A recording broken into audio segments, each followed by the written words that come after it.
திரு சித்தம் போல் நடத்திடுமே. கூயவன் கையில் களிமண்ணான் அனுதினமே வணைந்திடுமே. கூயவன் கையில் களிமண்ணான் அனுதினமே வணைந்திடுமே. உம்பசனம் தியானிக்கையில் இதயமதில் ஆறுதலே. காரிருளில் நடக்கையிலே தீபமாக வழி நடத்தும். காரிருளில் நடக்கையிலே தீபமாக வழி நடத்தும். எங்களுக்கு பரிசுத்தம் உள்ள நல்ல எங்கள் அன்பு தகப்பனே, ஆண்டவரே இந்த ஆசீர்வதிக்கப்பட்ட இந்த நல்ல நாளில் ஆண்டவரே உங்களுடைய வார்த்தையை நாங்கள் கேட்க இருக்கின்றோம். எங்களோடு எங்கள் கூட இருங்க, எங்களை மறைத்து வெளிப்படுங்கப்பா. இயேசு கிறிஸ்துவின் நல்ல வார்த்தை நாம் கேட்க இருக்கின்றோம். செய்தியுடைய தலைப்பு கர்த்தருக்கு பயப்படும் போது உங்களை அவர் ஆசீர்வதிப்பார்.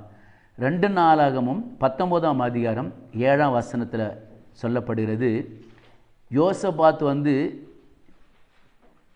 நியாயாதிபதியை பார்த்து அவர் சொல்கிறார், ஆதலால் கர்த்தருக்கு பயப்படுகிற பயம் உங்களிடத்தில் இருக்க கடவுது.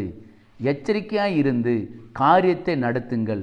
உங்கள் தேவனாகிய கர்த்தரிடத்தில் அநியாயமும் முகத்தாட்சியமும் இல்லை, பரிதானமும் அவிடத்தில் செல்லாது என்றான்.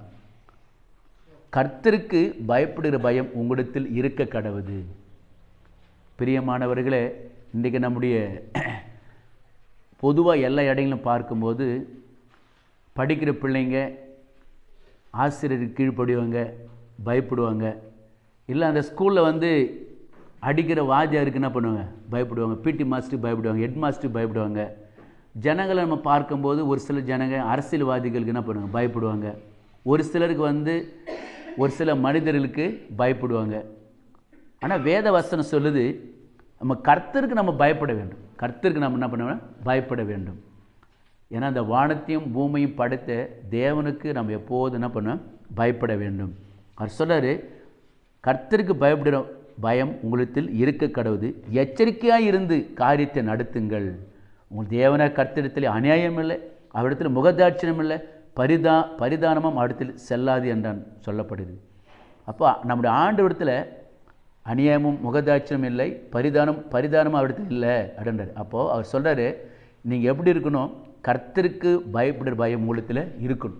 அப்போ கர்த்தருக்கு நம்ம எப்போது என்ன பண்ணுவோம், பயப்பட வேண்டும். சங்கீதம் 112:1 சொல்கிறாரு, அல்லேலூயா, கர்த்தருக்கு பயந்து அவருடைய கட்டளைகளில் மிகவும் பிரியமாக இருக்கிற மனுஷன் பாக்கியவான்.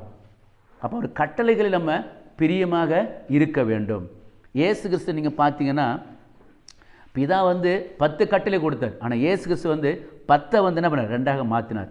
மார்க் 12:30 சொல்லப்படுகிறது, உன் தேவனை கர்த்தரிடத்தில் முழு இதயத்தோடும் முழு ஆத்துமோடும் முழு மனதோடும் பண்ணீங்க அன்பு கூறணும். இதுக்கு ஒப்பாக இருக்க 2ஆம் கற்பனை என்னன்னா, நீ உன்னிடத்தில் அன்பு கூறு போல பின்னிடத்தில் அன்பு கூறும். அப்போ மார்க் 12ஆம் அதிகாரத்தில் 30-31 வசனத்தில் இப்படியாக சொல்லப்படுகிறது. நீங்கள் நிறைய இடங்களை பார்த்தீங்கன்னா இன்றைக்கி அன்பு இல்லாமல் வாழ்ந்து கொண்டிருக்கிறாங்க. நாகை மாவட்டத்தில் பார்த்தீங்கன்னா மாமனார் மாமியார் திட்டத்தினால மருமகள் ஒரு வீடியோ வெளியிட்டு கிணற்றில் விழுந்து என்ன பண்ணாங்க, செத்து போயிட்டாங்க. அப்போ என்ன, அந்த இடத்துல ஒரு அன்பு இல்லை. அவங்களும் ஒருத்தருக்கு ஒருத்தருக்குள்ளே ஒரு அன்பு இல்லாமல் அவங்க மாமனார் திட்டுனதுனால ஆச்சு, அந்த மகளை பண்ண கிணற்றில் விழுந்து இறந்து போனார்கள். மதுரையில் பார்த்தீங்கன்னா, மதுரையில் கணவன் மனைவிக்குள்ளே சண்டை அந்த கணவர் போய் தற்கொலை பண்ணி கொண்டார் மதுரையில். இதில் நடந்த சம்பவம். அப்போ பாருங்கள், ஒரு அன்பு என்ன, அன்பு இல்லை, ஒரு ஒற்றுமை இல்லை. ஆனால் ஆண்டு சொல்கிற அந்த இயேசு கிறிஸ்து அந்த பிதா 10 கட்டளை கொடுத்தார். ஆனால் இயேசு கிறிஸ்து 2ஆக மாற்றினார். அதெல்லாம் சொல்கிறார், உன்னிடத்து அன்பு கூப்பிடல, நீ பின்னிடத்தில் அன்பு கூறு. அப்போ நம்ம அன்பாக இருக்கணும். நம்முடைய எல்லா இடத்துலையும் நம்ம இப்போ அன்பாக இருக்கணும், நம்ம அன்பு கூறணும். அந்த அவர் கட்டளையில் நம்ம பிரியமாக இருக்கணுமா. நான் ஏற்கனவே சொல்லியிருக்கிறேன். என்ன சொல்லியிருக்கேன்னா, நீங்கள் ஆரம்ப காலத்தில் நீங்கள் பார்த்தீங்கன்னா, யாருக்காவது ஒரு பாம்பு கடிச்சிச்சு அப்படின்னா என்ன பண்ணுவாங்க, அந்த மந்திரகார வீட்டுக்கு போவாங்க, அந்த மருந்து கொடுக்குற வீட்டுக்கு போவாங்க. அது நல்ல பாம்பு, எந்த பாம்பு கடித்தாலும் அந்த மருந்து கொடுக்குற என்ன பண்ணுவாங்க, ஒரு 3 உருண்டை கொடுப்பான். அதை ஒரு உருண்டையை அதை அப்படியே பிரியமாக சாப்பிடணும். அடுத்த உருண்டை அந்த உருண்டை சாப்பிடும்போது அவ்வளோ கசப்பாக தான் இருக்கும், அதை அப்படியே பட்டுன்னு போட்டுக்கணும். அதே போல் 3வது உருண்டை அப்படி அந்த உருண்டையை அந்த 3 உருண்டையை உள்ளுக்குள்ளே போடும்போது அது கசப்பாக இருந்தாலும் அது உள்ளுக்குள்ளே அப்படி போடணும். அப்படி அந்த 3 உருண்டை போட்டால் தான் அந்த விஷம் வந்து உடம்புட்டு வெளியேறும். அதே போல் கட்டளையை நம்ம பிரியமாக ஏற்றுக்கொள்ளணும். அது கஷ்டமாக தான் இருக்கும், அது கட்டளையில் நம்ம பிரியமாக என்ன பண்ணணும், ஏற்றுக்கொள்ளணும். அதான் சொல்லுது அந்த கர்த்தருக்கு பயந்து அப்படி கட்டளையில் மிகவும் நம்ம பிரியமாக இருக்கும். எப்படி அந்த மனுஷன் பிரியமாக அந்த 3 உருண்டையில் உள்ளே போடணும், அதே போல் கட்டளை நம்ம பிரியமாக நம்ம இருக்கணும். மிகவும் பிரியமாக இருக்க மனுஷன் பாக்கியவன். அவர் கட்டளை நடக்கும்போது நம்ம பாக்கியவன் என்று சொல்லப்படுது. அப்புறம் கட்டளையில் நம்ம என்ன பண்ணோம், பிரியமாக நம்ம இருக்க வேண்டும். நீதிமொழி 16:6 சொல்கிறாரு, கர்த்தருக்கு பயப்படுகிறதுனால மனுஷர் தீமையை விட்டு விலகுவார்கள். அப்போ கர்த்தருக்கு நம்ம பயப்படும் போது தீமையை விட்டு நம்ம என்ன பண்ணணும், விலக முடியும். நீதிமொழிகள் 16:6 அப்படியாக சொல்லப்படுகிறது, கர்த்தருக்கு பயப்படுகிறதுனால் தீமையை விட்டு நம்ம விலக முடியும். மோசே சொல்கிறார் பாருங்க, யாத்திராகமம் 20:20 சொல்கிறாரு, மோசே ஜனங்கள் நோக்கி பயப்படாதிருங்கள், உங்களை சோதிப்பதற்காகவும் நீங்கள் பாவம் செய்யாதபடிக்கு தம்மை பற்றும் பயம் உங்கள் முகத்திற்கு முன்பாக இருப்பதாகவும் தேவன் எழுந்தருளினார் என்றார். அப்போ அவர் சொல்கிறார், ஜனங்கள் நோக்கி அவர் சொல்கிறார், நீங்கள் பயப்படாதிருங்க. இஸ்ரவேல் ஜனங்களை பார்த்து சொல்கிறார், உங்களை சோதிக்கும்படியாகவும் நீங்கள் பாவம் செய்யாதபடிக்கு தம்மை பற்றும் பயம் உங்கள் முகத்திற்கு முன்பாக இருப்பதாகும் என்று சொல்லப்படுது. அப்போது மோசே ஜனங்களை பார்த்து சொல்கிறார், பயப்படாதிருங்கள், உங்களை சோதிப்பதற்காகவும் நீங்கள் பாவம் செய்யாதபடி தம்மை பற்றும் பயம் உங்கள் முகத்திற்கு முன்பாக இருப்பதாக என்று சொன்னார். எங்கள் ஊருக்கும் பக்கத்தில் ஒரு மனிதர், ஒரு மனுஷருக்கும் பயப்பட மாட்டாப்புல, கடவுள் கூட பயப்படாத ஒரு மனுஷன். அவர் யார் ஒரு தவறு செஞ்சிட்டாங்கன்னா அவர் அப்படியே அந்த கரண்ட் கம்பத்தில் கட்டி வச்சு அவர் அடிப்பார். இல்லை, ஒரு சில பாவங்களை செஞ்சார், அநேக பெண்கள்லாம் அவர் கெடுத்தார். ஆனால் பாருங்கள், ஜனங்கள்லாம் அவரை பார்த்து சொன்னாங்க, இந்த மனுஷன் இப்படி பொல்லாதவனா இருக்கிறானே, ஏன் கடவுள் இவரெல்லாம் விட்டு வச்சுக்கிறேன்னு சொல்லி ஜனங்கள்லாம் அவருக்கு விரோதமாக பேசினாங்க. ஆனால் பாருங்கள், ஒரு நாள் பாருங்கள், நல்லா மழை பெஞ்சது. அப்படி மழை பெஞ்சதுனால அவர் தன்னுடைய மோட்ரு கொட்டாயில் போய் அந்த மூடி எடுத்து மூடும்போது கரண்ட்டு ஷாக் அடித்து இறந்து போனார். அப்போது இந்த பாவம் செய்யாதபடிக்கு தம்மை பற்றும் பயம் உங்கள் முகத்திற்கு முன்பாக இருப்பதாகும். நம்ம கர்த்தருக்கு பயப்படும். ஏன்னா வேதவாசம் சொல்லுது, பாவத்தின் சம்பளம் மரணம் என்று சொல்லப்படுது. கர்த்தருக்கு நம்ம பயந்து நடக்கணும். ஏன் இதை சொல்கிறோம், அப்போ தான் நம்ம பாவம் செய்யாத நம்ம இருக்க முடியும். கர்த்தருக்கு நம்ம பயந்து நடக்கும், அவர் கட்டளை மாதிரி நடக்கணும். அப்போது பாருங்கள், இன்றைக்கி பாருங்கள், அவன் செஞ்ச அந்த தவறால் பாருங்கள், அவர் அந்த கரண்ட் ஷாக் அடித்து அவர் இறந்து போனார். கர்த்தருக்கு பயப்படணும். அவர் சமூகத்து வரும்போதெல்லாம் நம்ம பயத்தோடு, ஆலயத்து வரும்போது கூட நம்ம பயத்தோடு வரணும். தேவையில்லாமல் பேசக்கூடாது. உபாச ஜெபத்தில் கலந்து கொள்கிறோமா, பயத்தோடு உட்கார வேண்டும். ஜெபிக்க போகிறீங்களா, பயத்தோடு நம்ம உட்கார வேண்டும். ஏன்னா வேதவாசம் சொல்லுது, என் வசனத்தை நடு நான் நோக்கி பார்ப்பேன். அப்போ கர்த்தருக்கு முன்பதாக நம்ம பயத்தோடும் நம்ம உட்காரணும். நீதிமொழி 8:11 சொல்கிறாரு, தீமை வெறுப்பதே கர்த்தருக்கு பயப்படுகிற பயம். அப்போ தீமை வெறுப்பதே கர்த்தருக்கு பயப்படுகிற பயம்.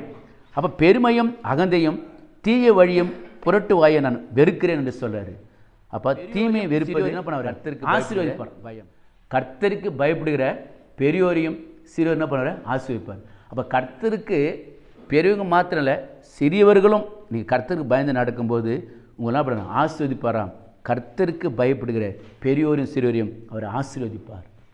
கர்த்தருக்கு நம்ம எப்போது என்ன பண்ண, பயப்பட வேண்டும். நீதிமொழி 14:26-27 சொல்கிறாரு, கர்த்தருக்கு பயப்படுகிற தேவனுக்கு திட நம்பிக்கை உண்டாம். அல்லேலூயா.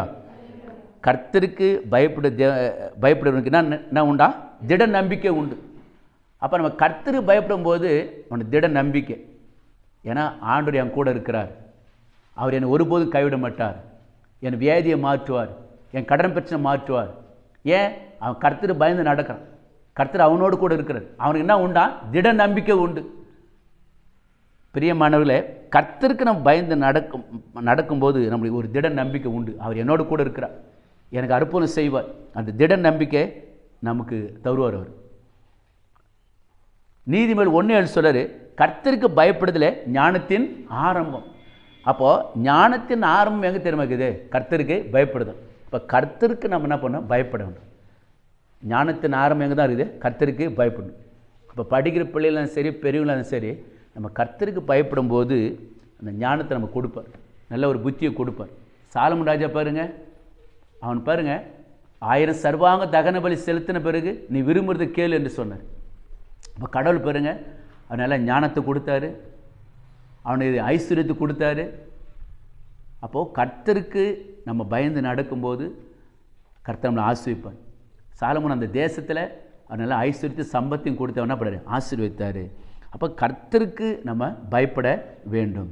பிரியமானவர்களே, வேதவசனம் சொல்லுது, இன்றைக்கு அநேக ஜனங்கள் நீங்கள் பார்க்கும்போது அந்த கர்த்தருக்கு பயப்படாமல் அவங்க இஷ்டமான போக்கில் வாழ்ந்து கொண்டிருக்கிறாங்க, பாவத்தில் வாழ்ந்து கொண்டிருக்காங்க, அக்கிரமத்தில் வாழ்ந்து கொண்டிருக்கிறாங்க.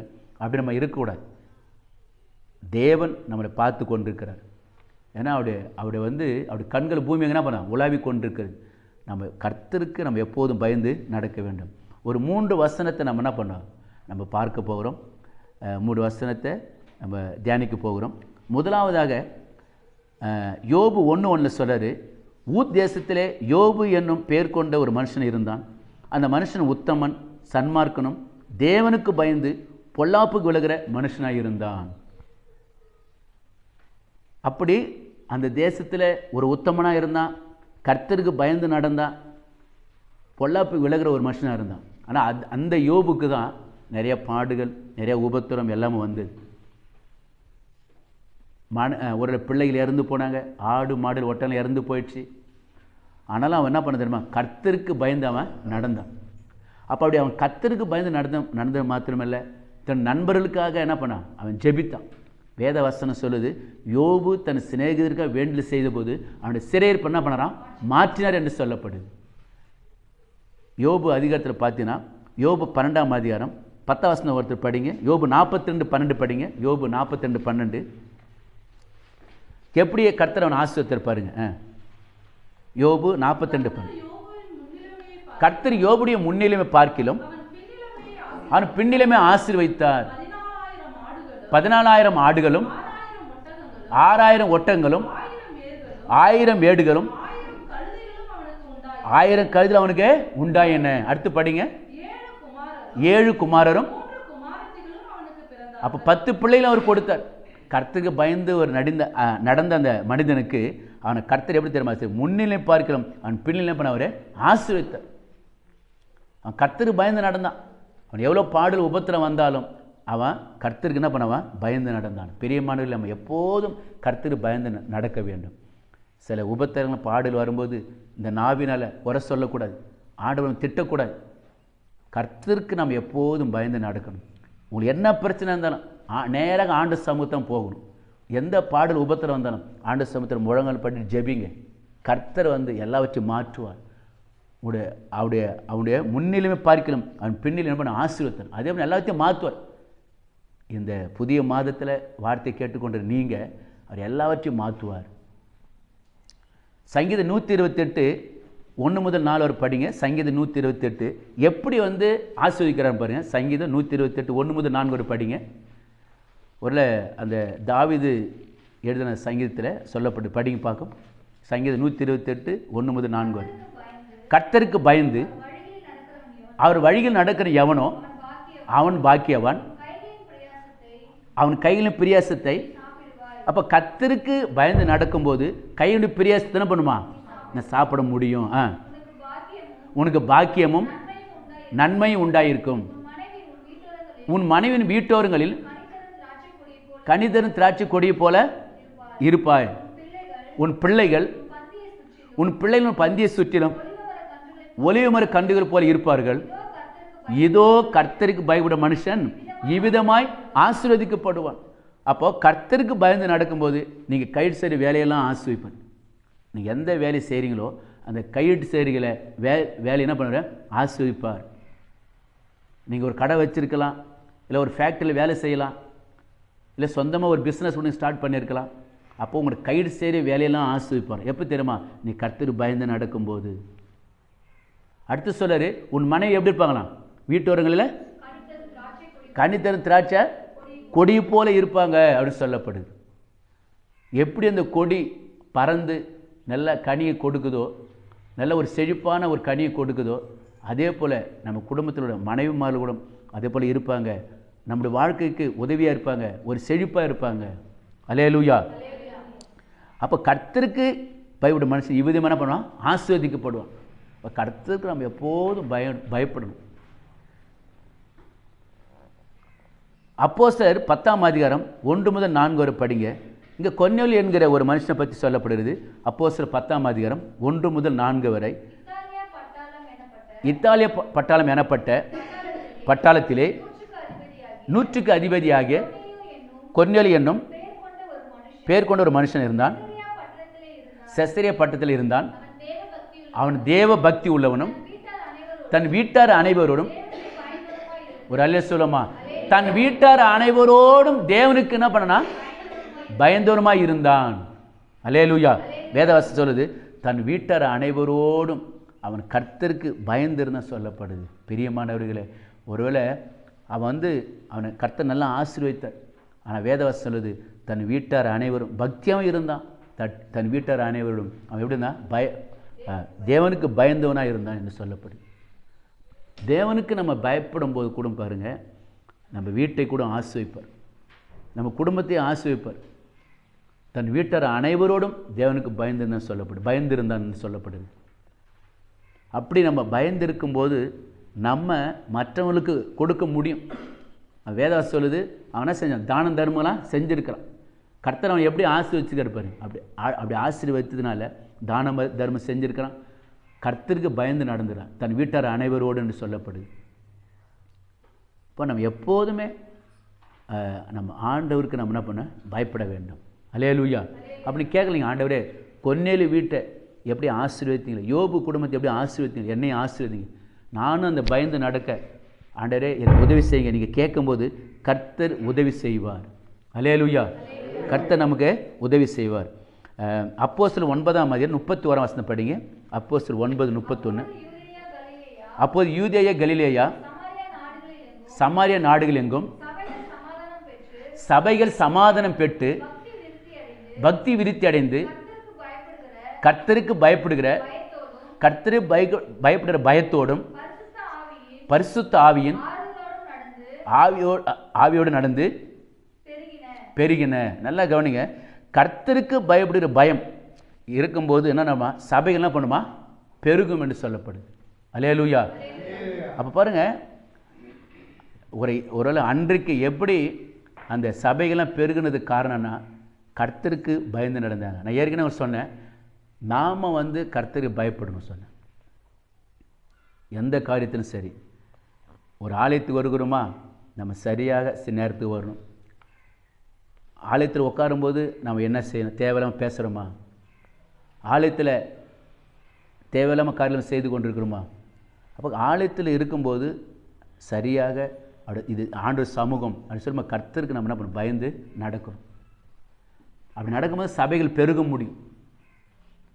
அந்த சபைகள்லாம் ஆச்சா பெருகுன்னு சொல்லப்படுது. அப்போது ஆரம்ப காலத்தில் அப்போஸ்தலர் அந்த பகுதியில் ஊழியம் செய்யும் போதெல்லாம் ஜனங்க கர்த்தருக்கு பயந்து நடந்தாங்க. காணிக்கை கொடுக்குற விஷயத்திலும் சரி, அவங்களுடைய போடுகிற ட்ரெஸ்ஸிலும் சரி, அவங்க ஜப வாழ்க்கையிலும் சரி, அப்போ கர்த்தருக்கு என்ன பண்ணாங்க? பயந்து நடந்தாங்க. அல்லேலூயா. இப்போ கர்த்தருக்கு நம்ம பயந்து நடக்கும்போது கூட நம்ம சபைகள் கூட என்ன பண்ணுமா? பெருகு என்று சொல்கிறது. நீ ஏன் சபைகளில் பெருக்கம் இல்லாமல் இருக்குது, ஏன் ஆத்துமக்களை வராமல் இருக்குது அப்படின்னு பார்த்தீங்கன்னா கர்த்தருடைய பயம் இல்லை. அன்றைக்கி தேவையில்லாமல் குறை சொல்லிக்கொண்டு தேவையில்லாமல் பேசிக்கொண்டு அப்படி இருக்கக்கூடாது.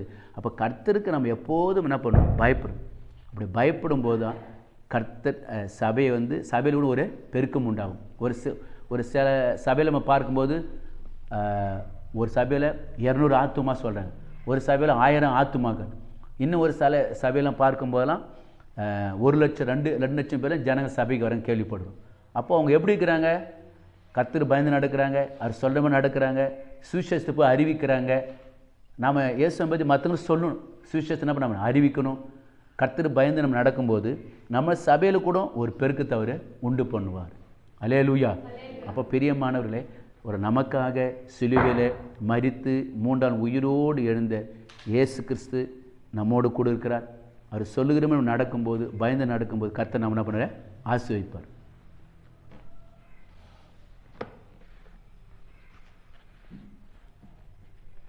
எல்லாரும் கண்களை மூடி ஆண்டை நோக்கி பார்க்க போகிறோம். ஆண்டவர் சமூகத்தில் இன்றைக்கு கர்த்தருக்கு பயப்படும் போது ஆசீர்வதிப்பேன் என்று சொல்லப்படுது. இந்த நாளில் எல்லாரும் ஏசப்பா நோக்கி பார்க்க போகிறோம். ஆண்டவரே, என் குடும்பத்தை நீங்கள் ஆசீர்வதிங்க ராஜா. சங்கீதம் 128 பிரகாரம் ராஜா, ஆண்டவரே, இதோ கர்த்தருக்கு பயப்படும் மனுஷன் இவ்விதமாக ஆசீர்வதிப்படும் சொல்லப்படுகிறது. ஆண்டவர், என்னுடைய குடும்பத்தை நீங்கள் ஆசீர்வதிங்க ராஜா. நான் கையிட்டு சரிய வேலையில் ஆசீர்வதிங்க. எல்லாம் சொல்லி கேட்போம், வாயில் திறந்து கேளுங்க. ஆண்டவரே, நான் கையிட்டு சரிய வேலையை நீங்கள் ஆசீர்வதிங்க ராஜா. என் பிஸ்னஸை நீங்கள் ஆசீர்வதிங்க ராஜா. ஆண்டவரே, நமக்கு ஸ்தோத்திரம். நீங்கள் ஒரு விஷம் மனம் இறங்க ராஜா. கர்த்தருக்கு பயப்படுகிற பெரியோர் சிறியோர் ஆசீர்வதிப்பேன்னு சொன்னீர் ராஜா. ஆண்டவர், என் பிள்ளைகள் நீங்கள் ஆசீர்வதிங்க ராஜா. எல்லாரும் வாயை திறந்து கேட்போமா? ஆண்டவர் கேளுங்க. ஆண்டவரே, என் பிள்ளைகளை ஆசீர்வதிங்க ராஜா. அப்பா, வேத வசனம் சொல்லுது, கர்த்தருக்கு நான் பயப்படுறவருக்கு திட நம்பிக்கை உண்டு, அவங்க பிள்ளைகளுக்கு அடைக்கலம் கிடைக்கும் என்று சொல்லுது. ஆண்டவரே, என் பிள்ளைகளுக்கு அடைக்கலம் கிடைக்கட்டும் ராஜா. எல்லாரும் கேளுங்க, என் பிள்ளைகள் அடைக்கலம் கிடைக்கட்டும் ராஜா. அப்போ என் பிள்ளைகள் நல்லா படிக்கணும், ஞானத்தை அறிவு கூட சொல்லி கேளுங்க. ஏன்னா நம்முடைய தேவன் நீங்கள் கேட்கும்போது அவர் கொடுப்பாருங்க. நீங்கள் கேட்கும்போது கொடுக்கிற ஒரு தேவனாக இருக்கிறார். நம்ம எல்லாருக்கும் ஆண்டு சமூகத்தில் ஆண்டவர் நீங்கள் ஒரு விஷயம் மனம் இறங்குமா ராஜா. இன்றிருந்து ஒரு உறுதியை எடுத்துக்கொள்ளுங்க. ஆண்டே, நானும் என் கணவர் என் பிள்ளை நான் உங்களுக்கு பயந்து நடப்போம் என்று சொல்லி கேளுங்க. ஏன்னா அவர் பயந்து நடக்கும்போது உங்களை ஆசீர்வதிப்பார் என்று சொல்லப்படுது. யோபு பாருங்க, அவன் உத்தமனாக இருந்தான். அவன் கர்த்தர் பயந்து நடந்தான். ஆனால் அப்பேற்பட்ட யோபு பாருங்க, அவனுக்கு சில பாடல் உபத்தனம் வரும்போது அவன் கர்த்தருக்கு அவன் ஒரே சொன்ன வார்த்தை தெரியுமா? கர்த்தர் கொடுத்தார், கர்த்தர் எடுத்துக்கொண்டு கர்த்தர் நமது ஸ்தோத்திரம் சொன்னான். அது இல்லாமல் அந்த பாடல் உபத்தர நேரத்தில் கூட அவன் கர்த்தரை தான் அவன் சார்ந்து வாழ்ந்தான். வேதவசனம் சொல்லுது, அவன் முன்னிலைப்பு அவன் பின்னிலும் ஆசீர்வதின்னு சொல்லப்படுது. அந்த தேவன் உங்களை ஆசீர்வதிப்பார். கர்த்தருக்கு பயந்து நடங்க. அவருக்கு மாத்திரம் அவர் நாமத்தை மகிமைப்படுத்துங்க. ஏன்னா அவர் நம்மோடு கூட இருக்கிறார். அந்த தேவன் நம்ம ஒருபோதும் கைவிடாத ஒரு தேவன் இருக்கிறார். அவர் கட்டளைப்படி எப்போதும் நடக்க ஆண்டவர்கிட்ட கேளுங்க. ஆண்டவரே, அப்பா, நம்ம கட்டளைப்படி நடக்க எனக்கு உதவி செய்யுங்க ராஜா. ஆண்டவர்கிட்ட கேளுங்க. எங்களை பரிசுத்தம் உள்ள நல்ல எங்களை அன்பு தகப்பனே, இந்த நாளில் கூட தகப்பனே, நம்முடைய வார்த்தை கேட்ட ஒவ்வொரு மீது ராஜா நம்முடைய வல்லமை, நம்முடைய அபிஷேகம் இறங்கட்டும், நம்முடைய ஜீவனை இறங்கட்டும் ராஜா. ஆண்டவரே, நமக்கு ஸ்தோத்திர ராஜா. துக்கத்தோடு வந்திருக்கிற ஒவ்வொருடைய கரத்தில் ஒப்பாட்டிக்கிற ராஜா. வேதனையோடு வந்திருக்கிற ஒவ்வொரு கரத்தில் ஒப்பாட்டிக்கிற ராஜா. அப்பா, சமாதானம் இல்லாத குடும்பத்தில் நீங்கள் சமாதானம் கட்டளிடுங்க ராஜா. ஆண்டவரே, நீ ஒரு விஷயம் மனம் இறங்குமா ராஜா. ஒவ்வொரு குடும்பத்தை சமாதானம் கட்டடுங்க ராஜா. அப்போ இந்த மாதத்தில் எங்கள் குடும்பத்தில் வறுமையில் மாறட்டும், தரித்திரம் மாறட்டும் ராஜா. அப்போ படிக்கிற பிள்ளைங்க நல்லா படிக்கணும், ஞானத்தை அறிவும் கொடுங்க ராஜா. நல்ல ஞானத்தை கொடுங்க ராஜா. ஆண்டவரே, நமக்கு ஸ்தோத்திரம். கர்த்தருக்கு பயப்படுதல ஞானத்தை நாம் ஆரம்பம் என்று சொல்லப்படுற ராஜா. அப்பா, சிறு பிள்ளைகள் கூட உங்கள் பயந்து நடக்க நீங்கள் கிருபை செய்யுங்க ராஜா. ஆண்டவரே, நமக்கு ஸ்தோத்திரம் தகப்பனே.